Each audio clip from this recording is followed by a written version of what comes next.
ఇందులో సుమారు 35,000 మంది క్రీడాకారులు ఇప్పటికీ రిజిస్ట్రేషన్ చేసుకున్నారు. ఇంకా 10-15,000 మంది అదనంగా వచ్చేటువంటి అవకాశం కూడా ఉంది. ఇందులో కబడ్డీ, వాలీబాల్, ఖోఖో, క్రికెట్, ఇతర అథ్లెటిక్స్ సంబంధించినటువంటి పోటీలు ఇక్కడ జరుగుతాయి. ప్రధానమంత్రి గారు దేశవ్యాప్తంగా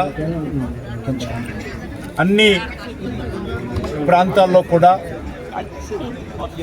ఈ యొక్క క్రీడా మహోత్సవాలు నిర్వహించి విద్యార్థుల్లో కానీ యువకుల్లో కానీ బస్తీలలో గ్రామాలలో ఉన్నటువంటి క్రీడాభిమానులను ప్రోత్సహించి క్రీడల పట్ల మరింత ప్రోత్సాహ కార్యక్రమాలు ఎన్నికైనటువంటి ప్రజాప్రతినిధులు,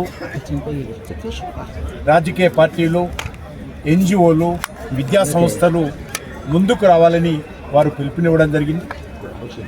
వారు ఇచ్చినటువంటి విజ్ఞప్తితో మేరకు నేను గతంలో కూడా మన హైదరాబాద్ నగరంలో ఈ యొక్క క్రీడల పోటీలు నిర్వహించడం జరిగింది.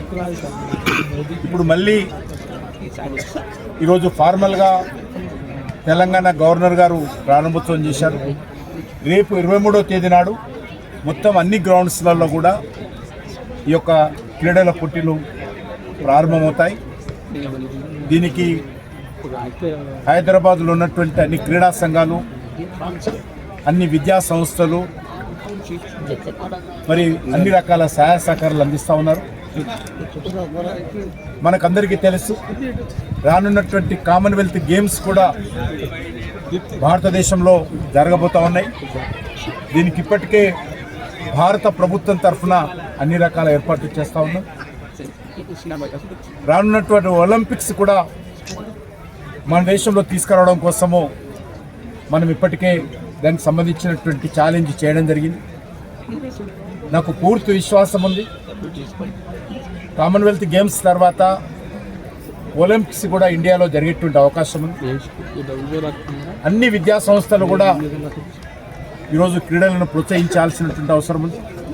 ప్రపంచంలో అత్యధికమైనటువంటి యువకులు కానీ అత్యధికమైనటువంటి విద్యార్థుల జనాభా భారతదేశంలో ఉంది. మనకి ఈరోజు విజ్ఞాన రంగంలో భారతదేశంలోని యువత తమ మేధస్సు ద్వారా ప్రపంచాన్ని శాసిస్తున్నది.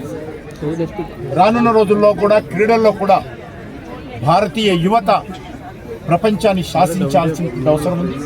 ఆ శక్తి, ఆ యొక్క సంఖ్య ఈరోజు మన దగ్గర ఉంది. గతంలో పురాతన కాలంలో కూడా మన దేశానికి సంబంధించినటువంటి యువత ఏ రకంగా అన్ని క్రీడల్లో రాణించారో మనకు తెలుసు. కానీ దురదృష్టవశాత్తు ఇటీవల కాలంలో క్రీడలు కొంత వెనుకబడ్డాయి.